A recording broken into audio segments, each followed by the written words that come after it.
In this video, I'm going to talk about how to truly pray for beginner Christians and even for experienced Christians. This could help you as well. But first, I want to thank the individuals who have waited for me to come back patiently. I was dealing with school stuff and I was dealing with personal life stuff, and I truly thank the Lord for you individuals who waited and even the individuals who didn't wait. This video is going to be formatted into 4 steps of praying, of P.R.A.Y. The first one is praise. Whenever you're praying, you need to start by acknowledging God's greatness, by acknowledging how huge He is, by acknowledging that He is the creator of the universe and that He owns everything, that He has given us this nourishment, that He has completed us, but that He has blessed us with being able to breathe, being able to see, being able to speak, being able to get up in the morning. So we need to give praise unto God for all the little things. We need to give praise unto God for even all the big things. We need to express our gratitude for who He is. And this aligns your heart with reverence and humility before Him, because we can fall into a mindset of taking that praise and glory and putting it on ourselves. We can fall into a mindset of saying, oh, I bought this meal for myself. I'm providing for myself. But no, it was the Lord who truly provided that meal that you had bought for yourself.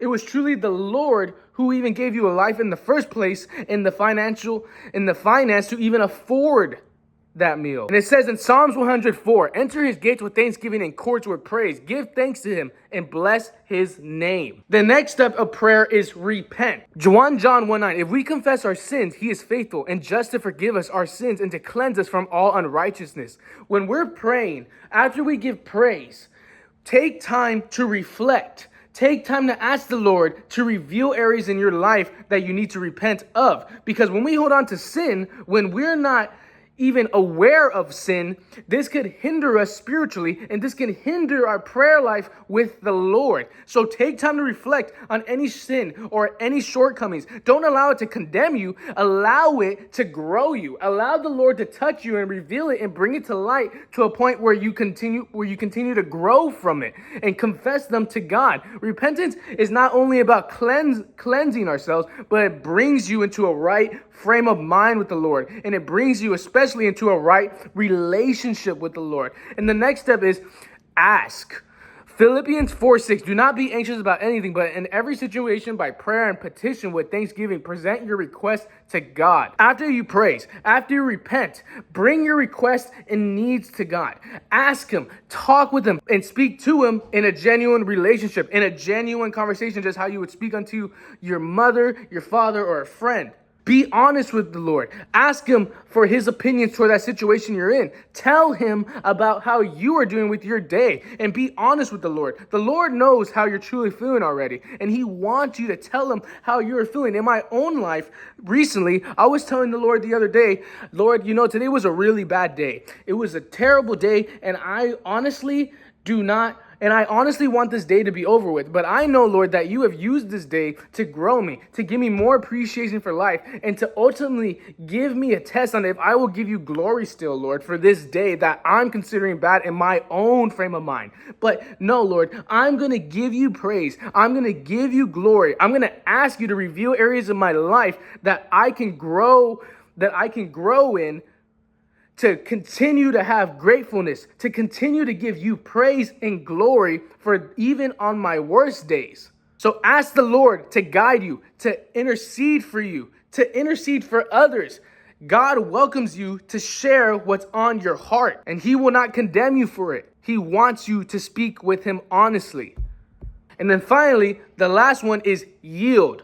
Matthew 6:10, your kingdom come, your will be done on earth as it is in heaven. When Jesus was in the garden, when Jesus was experiencing anguish towards the crucifixion, towards the cross, He prayed to the Father. He said, Father, let this cup pass me, but your will be done, not my own. We need to deny ourselves. We need to be able to yield. We need to be able to listen. We need to be able to take the feedback and the actions that he puts onto us to carry out and to actually do. When we pray and we ask him to reveal areas in our life, when we ask him to reveal hidden sins, when we ask him for opportunity, when we ask him, like in the previous point, to bring us a need, to bring us a blessing, to bring us a want, the Lord is not going to just put it in your face. He wants you to yield. He wants you to listen. He wants you to take what he's saying and not just blow it off, but actually act upon it, yield, and surrender to God's will. Be open to how he moves in your life. Allow his will to take precedence over your desires. You need to deny yourself and you need to receive what the Lord is saying. If the word says, thou shalt not hate your neighbor, if the word says, do not lust for things within the world, and you are still doing those things, then that is going to hinder your spiritual life and your prayer life and your relationship with Christ. Prayer is meant to grow closer to the Lord. Prayer is our direct communication with the Lord. Prayer is our lifeline to speak with the Lord about how we're truly feeling, what we want, and to receive and acknowledge and discern what the Lord wants us to do in his will and his purpose for us. But if your prayer life right now is in a point where you're praying once a day, you're hardly ever praying, or your prayers are just non-fulfilling, if they're not intentful, if they're not filled with genuineness to pursue the Lord, then that's going to hinder your spiritual growth. That's going to hinder how far you go with Christ as well. The Lord says to speak unto him honestly, to deny your own desires.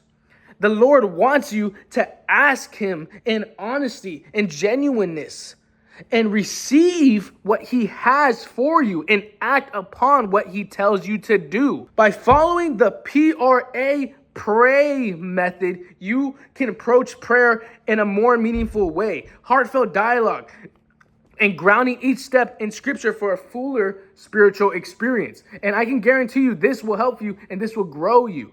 I will be making a part 2, and God bless. And glory to Jesus.